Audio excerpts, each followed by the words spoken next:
नमस्कार दोस्तों, मेरा नाम नरेन है और मैं एक शराबी हूँ। हेलो नवीन भाई। हाय नरेन जी। भगवान की कृपा, आप लोगों की दुआ। हाय। आज के दिन शराब नहीं पी है और एक अच्छा जीवन जीने का प्रयास कर रहा हूँ। मेरा mother group Mukti group Jaipur है और home group Asha group Kotputli. और I am very thankful to you all people कि यार आज मुझे बोलने का मौका दिया।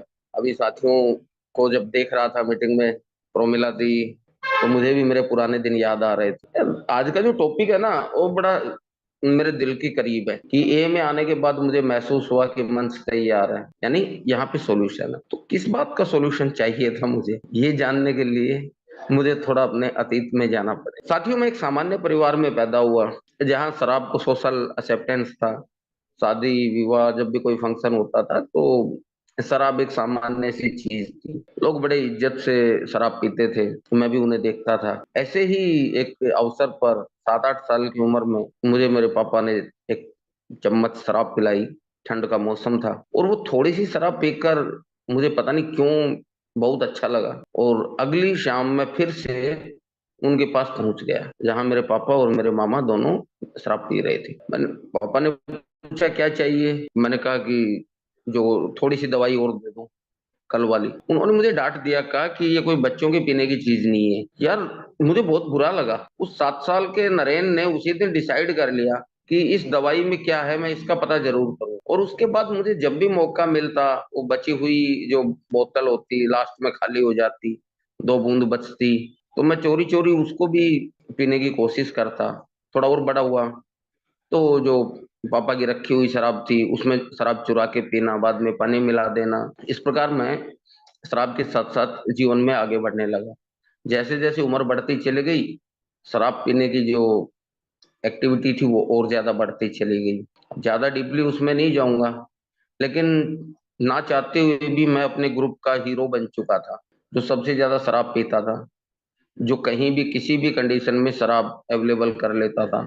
और मुझे इस पर बड़ा गर्व था। कुछ साल बड़े मजे किए यार, खूब मजे दिए शराब ने। फिर अचानक से क्या हुआ कि मेरे दोस्त लोग मुझे कहने लगे कि यार तू है ना ज्यादा लेता है, क्योंकि वो लोग जितनी डिमांड करते थे मैं उससे ज्यादा क्वांटिटी का अरेंज करता था। और मुझे तो खुशी होती थी इस चीज में कि यार मैं उन सबसे ज्यादा पी रहा हूँ। लेकिन पीने के बाद है ना, कुछ तो ऐसा हो रहा था मेरे साथ कि जो मुझे बड़ा अजीब सा लगता था। सुबह उठ के थोड़ा अजीब सा लगता था और ये लगता था कि यार रात को थोड़ी ज्यादा हो गई। इसी दौरान शादी हो गई, नौकरी लग गई, बच्चे हो गए। अब तो लाइसेंस मिल गया अपने को पीने का, अब तो कोई रोकने वाला नहीं है। शराब जारी थी, लेकिन अब घर में लड़ाइयां होने लग गई। घर वालों ने रोकना शुरू कर दिया, टोकना शुरू कर दिया, तो मैंने बाहर पीना शुरू कर दिया। और आज क्योंकि ओपन सेशन है, फैमिलीज भी हमारे साथ जुड़ी हुई है, कई बार मुझे ऐसा लगता है कि जब तक मैं घर पर पी रहा था तो तब फिर भी मेरी एक लिमिट थी यार। और जिस दिन मेरे घर वालों ने मुझे शराब के लिए मना किया और घर में पीना मेरा बैन कर दिया गया और मैंने बाहर पीना शुरू किया, मेरी शराब ना चाहते हुए भी यार बढ़ने लगी। अब कई बार ऐसा होता था कि शाम को मुझे पता होता था कि आज बाहर जाने का मौका नहीं मिलेगा, तो मैं सोचता था कि चल दोपहर में पी के चलते हैं। तो मैंने 1-2 बार दोपहर में पिया और घर गया, किसी को कुछ पता नहीं चला, कोई प्रॉब्लम नहीं हुई। तो अब मेरा दोपहर का पीना चालू हो गया। ऐसे ही एक दिन सुबह पीना शुरू हुआ, तो अब वो सुबह का भी रेगुलर हो गया। मैं खुद परेशान था यार कि ये शराब मेरी बढ़ती हुई इतनी बढ़ती क्यों जा रही है। और सबसे बड़ी बात ये थी कि मुझे तो सिर्फ इतना लग रहा था कि पैसा खर्च हो रहा है ज्यादा, तो पैसा अगर होता तो मैं और ज्यादा पीता। और महीने के लास्ट वीक में जब पैसे नहीं होते थे तो मैं थोड़ा कम पीता और उस चीज को ये दिखाता कि देखो अब मैंने कंट्रोल कर लिया है। कुछ साल ऐसे चला, फिर उसके बाद 2006 से और 2012 तक तो मेरा जो रौद्र रूप था वो निकल कर आ गया। मैं ना चाहते हुए भी 24 घंटे का शराबी हो गया था। फादर मेरे एक्सपायर हो चुके थे, सारी जिम्मेदारियां मुझ पे थी और उसके बावजूद मैं 24 घंटे का शराबी बन चुका। अगर मुझे कोई भी काम करना होता, मेरी डिपेंडेंसी शराब पर इतनी ज्यादा हो चुकी थी कि इनफली मुझे अगर सब्जी खरीदने भी मार्केट जाना है तो मैं सब्जी बाद में खरीदता, पहले अपना एक क्वार्टर टिकाता। और अब मुझे कोई गिल्ट भी नहीं था इस चीज का लेकर कि मैं ऐसे क्यों पी रहा हूँ। मुझे लगता था कि यही मेरा सामान्य जीवन है, सामान्य लोग इसी प्रकार जीते होंगे, सब लोग पीते हैं। कई बार घर वाले समझाने का प्रयास करते कि तू उस शादी में गया था और तूने दारू पी के इतना नाटक किया, क्या जरूरत थी तेरे को पीने की? मैं कहता मैंने कौन से अकेले ने पी थी, पूरी बारात ही पिए हुए थी, मैंने थोड़ी ज्यादा पी ली तो क्या हो गया? हर बात के लिए मेरे पास बहाने। 2010 आते आते अब मुझे ये लगने लग गया था कि तेरा अंत निश्चित है, कोई सॉल्यूशन नजर नहीं आ रहा था यार। मैं नहीं चाहता था अब 2010 में आने के बाद कि मैं शराब पीऊं, लेकिन ना चाहते हुए भी मेरे कदम हमेशा बार की ओर चले जाते थे। मैं कितनी भी कस्में खा लूं, कितने भी वादे कर लूं, कुछ समझ में नहीं आ रहा। मंदिर मस्जिद सब कुछ घर वालों ने करके देख लिया, ताबीज बबूत, जिहेद तो मैं गया नहीं ईश्वर की कृपा से, लेकिन मारपीट वगैरह वगैरह जो कुछ घर वाले कर सकते थे वो सब मेरे साथ हुआ। हालत मेरी शारीरिक ऐसी हो गई थी कि सुबह शराब नहीं मिलती थी तो मेरे हाथ कांपते थे, मैं अपने अटेंडेंस रजिस्टर में साइन नहीं कर पाता, इतना बुरा हाल था। मैंने ये सोच लिया था कि यार मेरा मरना निश्चित है, शराब छूट नहीं सकती। ऐसे में ही ए का मैसेज मिला सत्यमेव जयते के माध्यम से और मैं अल्कोहलिक अनोनिमस पहुंचा। यार हर तरफ से निराश होकर एक आखिरी उम्मीद मुझे नजर आई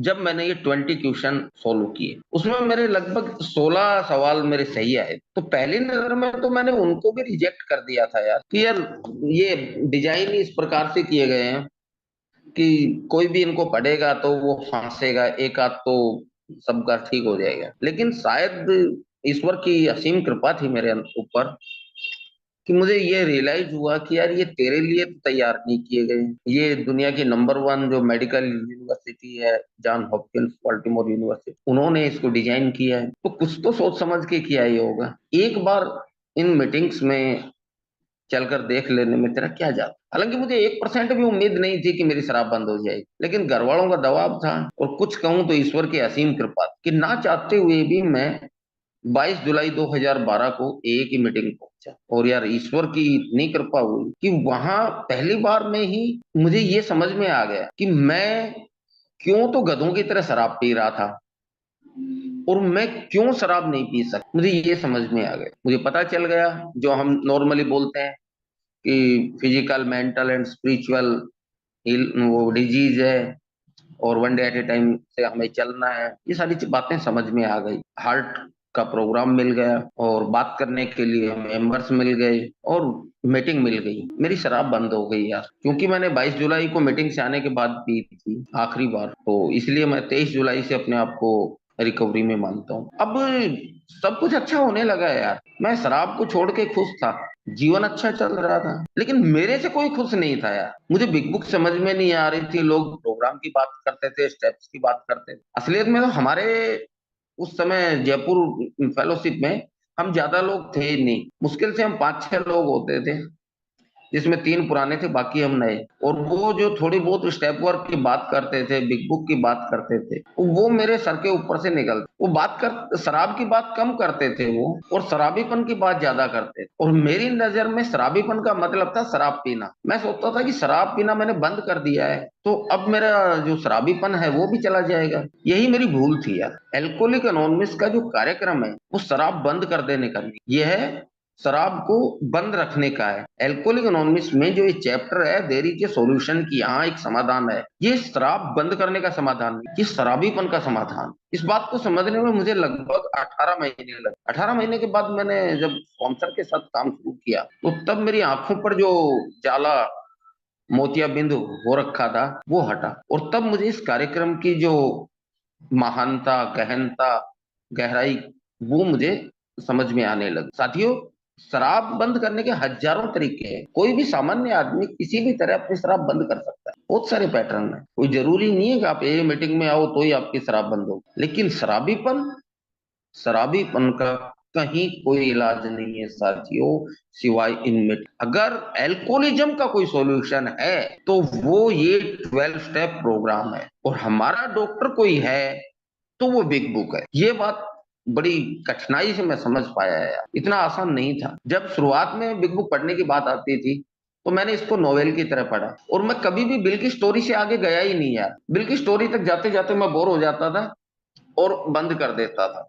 लेकिन जब मैं स्पॉन्सर के साथ बैठा और मैंने बिग बुक को उनके अनुसार पढ़ना शुरू किया जैसा वो बताते गए, तो मुझे पता चला कि यार बिग बुक में ना सिर्फ शराबीपन का बल्कि मेरे जीवन की विभिन्न समस्याओं का भी समाधान है। और ये समाधान आज से नहीं है, ये प्रोग्राम 1934 में स्टार्ट हुआ, तब मेरा छोड़ो मेरे बाप का भी जन्म नहीं हुआ था। और 1939 में पहली बार बिग बुक पब्लिश हुई। तब से लेकर आज तक इसमें जो समाधान बताए गए हैं, जो तरीके बताए गए हैं, वो जस के तस हैं। अगर ये पैटर्न काम ना करते, अगर ये तरीके काम नहीं कर रहे होते, तो अब तक या तो इनको बदल दिया गया होता या इस किताब को उठाकर कहीं कूड़े के ढेर में फेंक दिया होता। क्यों आज भी इतने सालों के बाद भी हम सब लोग बिग बुक को अपने दिल से लगा के रखते हैं? इसका सबसे बड़ा जवाब यही है कि हाँ, इस किताब के अंदर हमारी सभी समस्याओं का समाधान है। उस समाधान को ढूंढने के लिए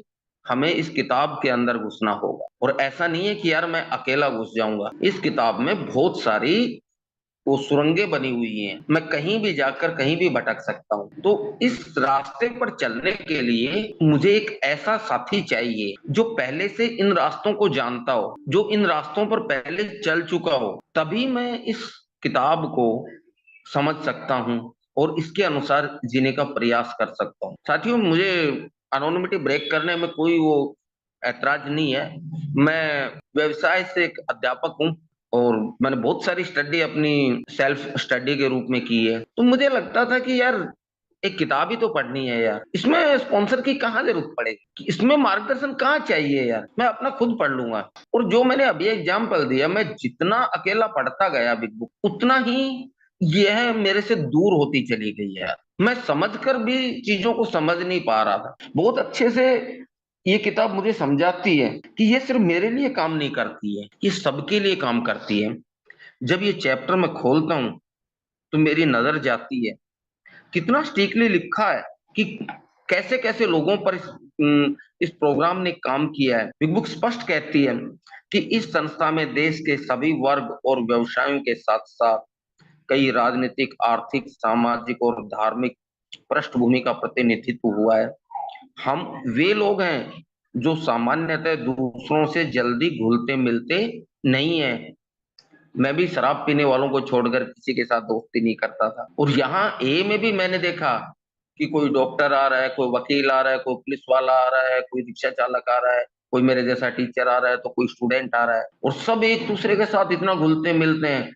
सब आफ्टर मीटिंग भी एक दूसरे के साथ चाय की थड़ी पे चाय पीते हैं। तो ऐसा जो भाईचारा और दोस्ती, ये अल्कोहलिक एनोनिमस के अलावा मुझे कहीं नहीं मिले। ये भाईचारे का ही प्यार होता है कि मेरे जैसा आदमी बिना कुछ अपना दिमाग लगाए कीप कमिंग बैक के स्लोगन को फॉलो करता है और अगली मीटिंग में तुरंत पहुंच जाता है। ये सिर्फ और सिर्फ अल्कोहलिक एनोनिमस की तरह है। आगे कितने स्टीक एग्जाम्पल के साथ बताया गया है कि हम लोग एक तबाह हुए जहाज में बचे उन यात्रियों की तरह हैं, जो बचाव के तुरंत बाद बचाव जहाज में सवार हैं, जिनमें गहरी मित्रता, खुशी और प्रजातांत्रिक भावना व्याप्त है, जो पूरे जहाज में फैली हुई है। फर्क सिर्फ इतना है कि जहाज से बचे हुए यात्री कुछ समय के बाद उस तबाही से बचने की खुशी को भूल जाते हैं, परंतु हमारे जैसे लोग जो इस तबाही से बचे हैं, उनकी खुशी एक दूसरे से अलग होने पर भी कम नहीं हो। हमारे बहुत सारे साथी ऐसे हैं जो ए मीटिंग्स में आते हैं, ईश्वर उन पर कृपा करता है, वो रिकवरी में आ जाते हैं, वो मीटिंग में आना बंद कर देते हैं, और 2-3 साल बाद वो हमें मिलते हैं, और हमारा सवाल उनसे यही होता है और कैसा चल रहा है। और वो आदमी मुस्कुरा कर कहता है, भाई साहब भगवान की कृपा है, आज के दिन शराब नहीं पी है। हम खुश हो जाते हैं। उस व्यक्ति के प्रति हमारे मन में कोई गुस्सा नहीं होता कि तू मीटिंग क्यों नहीं आ रहा, तू प्रोग्राम क्यों नहीं कर रहा। हम इसी बात से खुश हो जाते हैं कि वो इतना कह देता है कि मैं आज के दिन शराब के पहले घूंट से दूर हूँ। ये जो है प्रोग्राम, यहीं पर ये संभव है कि कोई आदमी हमें आकर बताता है कि आज उसने अभी जैसा हमारे रेवती भाई पूछ रहे थे कि किसी ने आज 30 दिन, 60 दिन, 90 दिन इस प्रकार पूरे किए हो। तो ऐसे व्यक्ति जिनको हम जानते नहीं, पहचानते नहीं, उनकी शराब से दूरी की भी खुशियां हम मनाते हैं। ये सारी की सारी चीजें सिर्फ और सिर्फ अल्कोहलिक एनोनिमस में ही है। और यही वो भावना है जिसके कारण हम सब मजबूती के साथ एक रूपता में इस प्रोग्राम से जुड़े हुए हैं। और एकता, जिस एकजुटता की बात मैं कर रहा हूँ, ये मेरे समाधान का सबसे महत्वपूर्ण पार्ट है। मेरी कोई भी समस्या हो, मेरी सारी समस्याओं की जड़ मेरा शराबीपन रहा है। शराब मेरी बीमारी का लक्षण मात्र थी। बिग बुक एक जगह पे ये भी कहती है कि शराबी की असली समस्या उसके शरीर की अपेक्षा उसके दिमाग में होती है। तो मैं अपना दिमाग किसके सामने खोलूं? मेरे लिए तो कोई हॉस्पिटल नहीं बनाया गया था, लेकिन मुझे पता ही नहीं था कि मेरे जो ईश्वर थे, जिन्हें हम सभी भगवान का सा दर्जा देते हैं, हमारे को फाउंडर, वो 1934 में ही मेरे लिए एक ऐसा हॉस्पिटल तैयार कर कर गए थे जहां मैं अपनी ब्रेन सर्जरी करवा सकूं, जहां मेरी ओपन हार्ट सर्जरी हो जाती है, जहां मैं खुलकर अपने दिल की बातें कर सकता हूं, जहां मेरे दिमाग में जो कचरा चल रहा होता है, कूड़ा चल रहा होता है, जो गंदे गंदे ख्याल चल रहे होते हैं, वो आकर मैं लोगों को फ्रीली बता सकता हूँ। क्योंकि मुझे रिजाइनमेंट है मेरी पत्नी पर, मेरी माँ पर, मेरे बच्चों पर। अब ये बातें मैं किसको बताऊं? जिसको भी बताऊंगा वो आज नहीं तो कल, कल नहीं तो परसों मेरे व्यक्तित्व की इन कमजोरियों का फायदा उठाएगा। ये सामान्य तरीका है इस दुनिया का। लेकिन मुझे इस एल्कोहलिक एनोनिमस की मीटिंग्स में, इस कार्यक्रम में, अपने स्पॉन्सर के सामने वो फ्रीडम मिलती है, वो गारंटी मिलती है कि मैं जो आप लोगों के साथ शेयर कर रहा हूं वो सिर्फ आप तक और ईश्वर तक ही है। कोई मेरे द्वारा बताई गई चीजों का दुरुपयोग नहीं करेगा। तभी मैं खुलकर अपने आप को व्यक्त कर पाता हूँ। और जब तक मैं अपने डॉक्टर को, जो मेरा इलाज करने वाला है, मेरा काउंसलर लगा लो, मेरा स्पॉन्सर लगा लो, उसको मैं अपने एक एक बात नहीं बताऊंगा बीमारी के बारे में, तब तक वो मेरा इलाज सही से कैसे करेगा? तो मेरे जैसे रोगी को एक वातावरण प्रदान करने का काम भी अल्कोहलिक एनोनिमस ही प्रदान करती है, और कहीं मुझे नहीं मिल सकता। ये एक निशुल्क उपाय, एक सच्चा और ईमानदार मार्गदर्शक कहाँ मिल सकता है आज के युग में, सिवाय अल्कोहलिक एनोनिमस के कहीं नहीं। मैं बार बार एक ही बात कहता हूँ कि शराब के बारे में सोचना हमें बंद करना पड़ेगा। शराब तो मेरी उसी दिन बंद हो जाती है जिस दिन मैं अल्कोहलिक एनोनिमस में आता हूँ, क्योंकि मैं मान लेता हूँ कि मैं शक्तिहीन हूँ, तभी मैं शराब नहीं पी सकता। और शराब छोड़ने के लिए मैं ए में आता हूँ। तो कहते हैं ना कि कई बार सुना है कि किसी के अंदर कोई भूत प्रेत होता है तो वो किसी मंदिर में जाते हैं, तो वो भूत होता है वो मंदिर के बाहर ही रुक जाता है।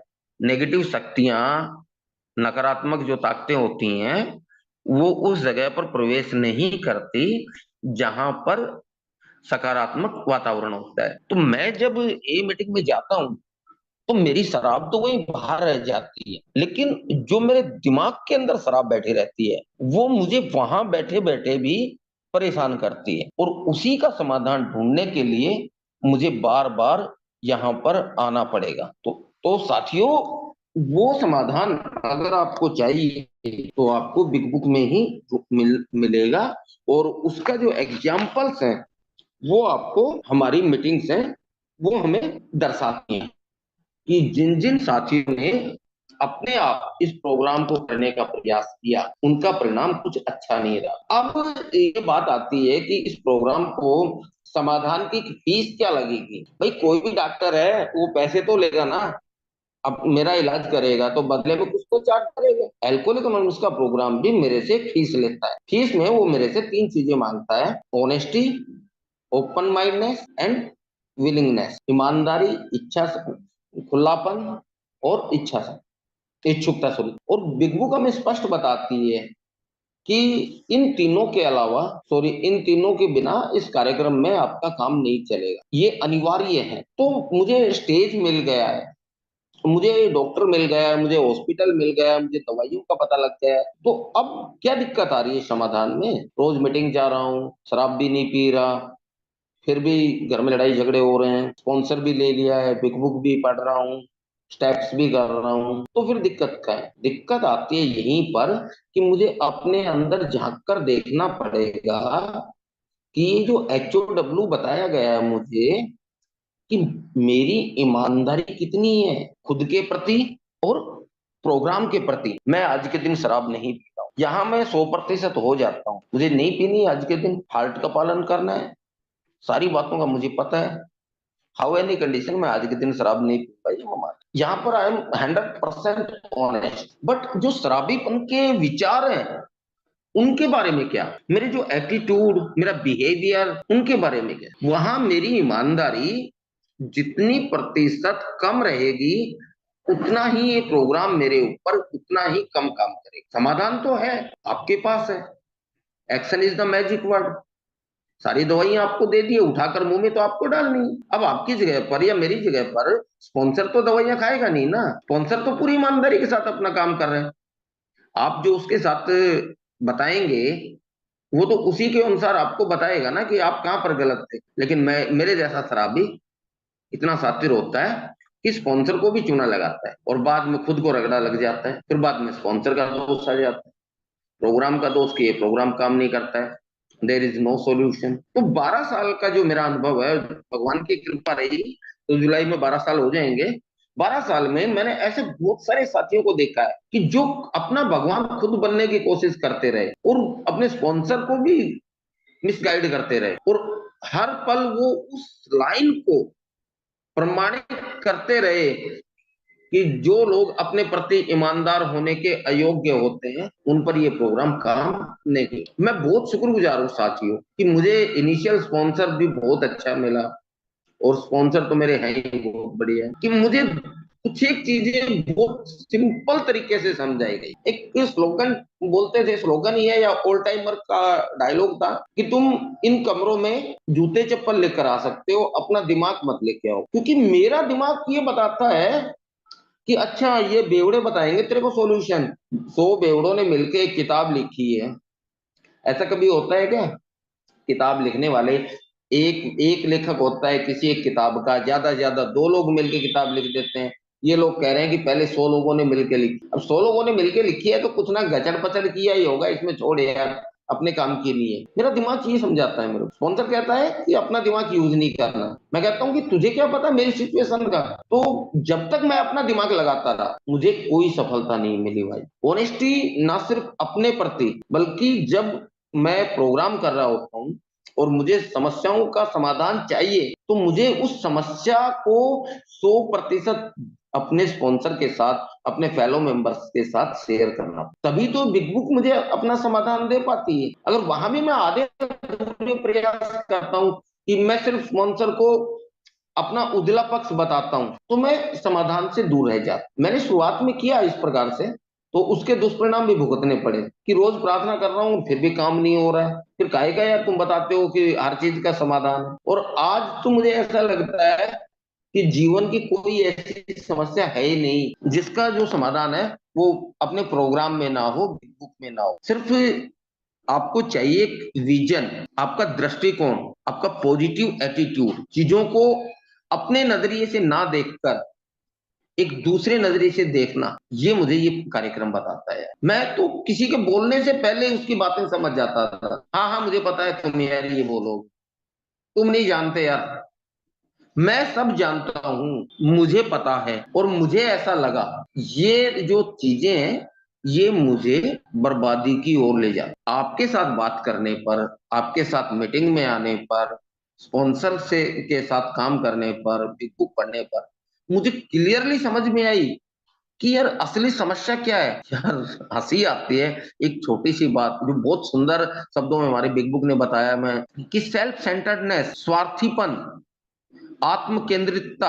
ये मेरी सारी समस्याओं का आधार है। जब तक मैं इनसे पीछा नहीं छूटेगा मेरा, तब तक मेरा काम नहीं चलेगा। क्योंकि क्लियर सी बात है यार, जो व्यक्ति मेरे जैसा व्यक्ति जो सेल्फ सेंटर्ड होता है उस व्यक्ति तक ईश्वर के विचार नहीं पहुंच सकते। जब मैं पी रहा था इतना मैं आत्म केंद्रित था, सेल्फिश था कि मैं सिर्फ अपने बारे में सोचता था। मैं जैसे ही पहला पैग उठाता था मेरे अंदर से आवाज आती थी कि यार मत पी यार, घर में पंगे हो जाएंगे, मत पी। लेकिन वो आवाज को मैं दबा देता था। जो पहली वॉइस आती थी वो गॉड्सविल होती थी, वो मेरे कानों तक पहुंच ही नहीं पाती थी, मैं समझ ही नहीं पाता था। और जब मैंने प्रोग्राम में काम करना शुरू किया और अपनी सेल्फ विल को हटाया, आज का जो टॉपिक है कि इसका समाधान है।